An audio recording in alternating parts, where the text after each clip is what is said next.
Mayor ng Tacorong, edit by Madam Lina Montilla. At kuha tayo kasi ang barangay po ng San Manuel ay lumalaki na at parami na po ang populasyon. At alamin po natin kung ano na po ang update ng barangay San Manuel sa pamumuno ni Honorable Barangay Captain Roland Katbagan. Sir, good morning po at ano po ang inyong masasabi dito po sa inyong budget, lalong-lalo na meron kayong mga preparation dito po sa year ng 2025? Good morning sa lahat. No? Ang project man lang namin yan sa 20% development fund ng barangay nga, yan man lang yung gina-implement for the project, infrastructure and others, construction. Solar light ang ginagawa ko kasi marami tayong madilim na lugar. Nagkapan tayo sa peace and order dahil sa kadiliman. Saka maraming nagre-reklamo na pag-uwi nila ng gabi, madilim. So, one project lang po yung 20% natin, amounting 2 million plus. No? Ang implementation niya is 4th quarter pa. So, wala pa tayong implementation ngayon. And then, ang city support fund natin is concreting. So, priority natin ang concreting dahil alam nyo naman is ang daan natin pagka hindi pa yan concrete, pag na-maintain, paglagay mo ng peeling, pag naulanan, mamaya dinanan ng sasakyan, sira na naman. So yan ang problema. So nag-focus tayo sa dalawang project yun, sa concreting and solar light sa infrastructure. Saan po galing yung binangkit nyo? Ito ba yung dati pong sa nakalipas po na mayor? Opo, kasi yung nakalipas na mayor, isang kanyang mga budget is ang implementation is 2025 pa. So ang bagong mayor natin, mag-propose na yan ng kanyang project for 2026 ngayong taon din. So yung concreting natin is previous pa yun na mga budget. Saan po ito na sityo at bahagi po ng San Manuel? Medyo malaki-laki na po ang populasyon ng inyong barangay, Kap. Ang ginagamit pa namin ngayon na population is 10,800. 2020 na survey ng PSA, pero yung bagong survey is wala pa man na download sa amin kung ilan yung population natin. So dumami tayo kasi ang subdivision dito sa barangay is dumadami.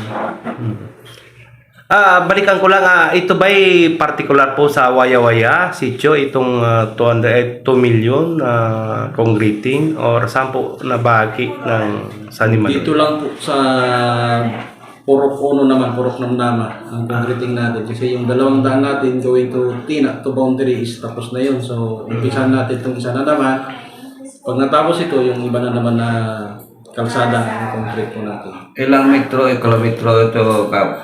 Sa yung concreting? Actually, depende sa estimate ng engineering kasi silang gumagawa ng program of works.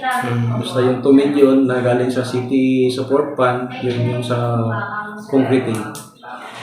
Sa street light na nabanggit nyo kanina, Kap, anong purok yun na ilalagay? So actually, lahat na purok yan kasi may mga request ng ibang mga purok kung saan namin ilalagay. Pero yung mga mayroon malalaking kahoy, baka hindi namin malagyan kasi nga, alam nyo naman yung street light. Pag na anuhan ng mas malaki yung puno, nag-ailaw yan is hanggang 10 to 11 ng gabi lang. So useless lang kung gano'n. Anyway, napakaganda po ng inyong mga ginagawa kung saan po ay parami at parami ng population siguro sa inyong pagdadala na walang discrimination at tuloy-tuloy ang inyong mga monitoring sa inyong mga sityo at napapansin namin ang inyong mga barangay tanod dito at kasama yung mga kagawad sa inyong pamumuno ay although unity kahit po na may galing ng Sultan sa Barangis, galing po ng iba't ibang bayan na nandito na po sa inyong pamumuno. Dito sa mga binangkit nyo ng mga subdivision, ito ba ay marami na po ang lumipat. Ano po ang iba pang mga requirements katulad po ng inyong binanggit noon, nakukuha pa rin sila ng meron silang ilalagay o ibibigay na parang biodata o malaman kung taga saan po sila. Po, patuloy po yung ginagawa namin sa barangay na yung mga taong bago dito, nakabili ng mga lupa o titira. Ang peace and order po natin ay nagbibigay ng form na i-fill up po nila ito kung saan sila galing, ano trabaho nila doon, anong mga information na dapat po natin malaman sa isang tao. Doon po sa inyong tinalakay na assembly ng barangay San Manuel, may mga bagong update ba na abangan ng tao o gusto niyong iparinig sa atin mga kababayan dito sa lungsod ng Tacloban? Actually, ang ating proyekto is the same kasi nakabase tayo sa barangay development plan natin. So yun po muna ang unahin natin. Mga ibang mga problema sa barangay is halos mahirapan tayo na mag-solve minsan, lalo na yung ating daan, yung mga lubak-lubak na ating daan. Kasi nga ang road maintenance lang natin is sa MOA is nasa 150,000 lang sa isang taon. So hindi talaga pwede na mabigyan lahat. Ang gina-priority lang namin yung talagang sirang-sira talaga. Yan ang gina-priority namin na i-maintain. Tapos humihingi kami sa city na bigyan din kami ng mga extra na pang-maintain sa aming daan at nagbibigay naman din sila.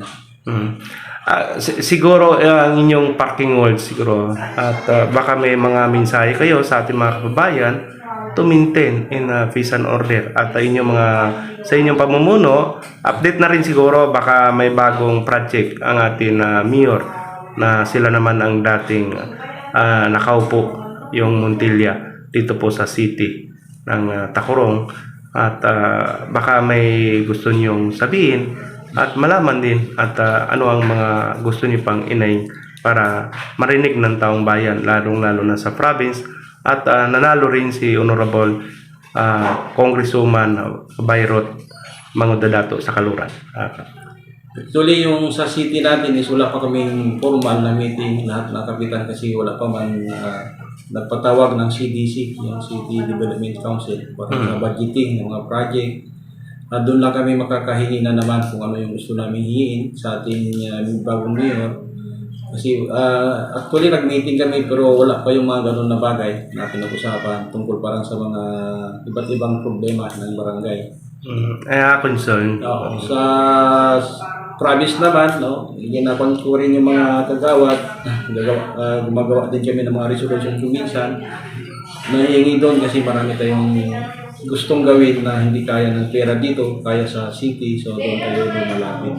Tulad na yung mga problema sa daan. So yung isang kagawad ko, sinabihan ko na rin na pupunta kami doon, baka pwede kami makahingi ng dagdag na para sa ating pera. Visitin kayo, visitin ako. Kung minsan, sinyo ako na tatimingan dito kasi alam niyo naman ang trabaho ng bilang kapitan. At nagpapasalamat ako sa mga taga San Manuel na sana po lahat po ibigay po rin yung cooperation sa ating mga programa, pagkakaisa sa ating barangay. Sino man kayo, walang discrimination po ang pagserbisyo ng barangay. At po sa ating mga kagawad, ganoon din po. Ganoon po din sila. Maraming salamat po sa inyo. Ito po ang ating nakalat na news information. Dito po si kay Honorable Roland T. Katbagan ng Barangay San Manuel, City of Tacurong, Province of Sultan.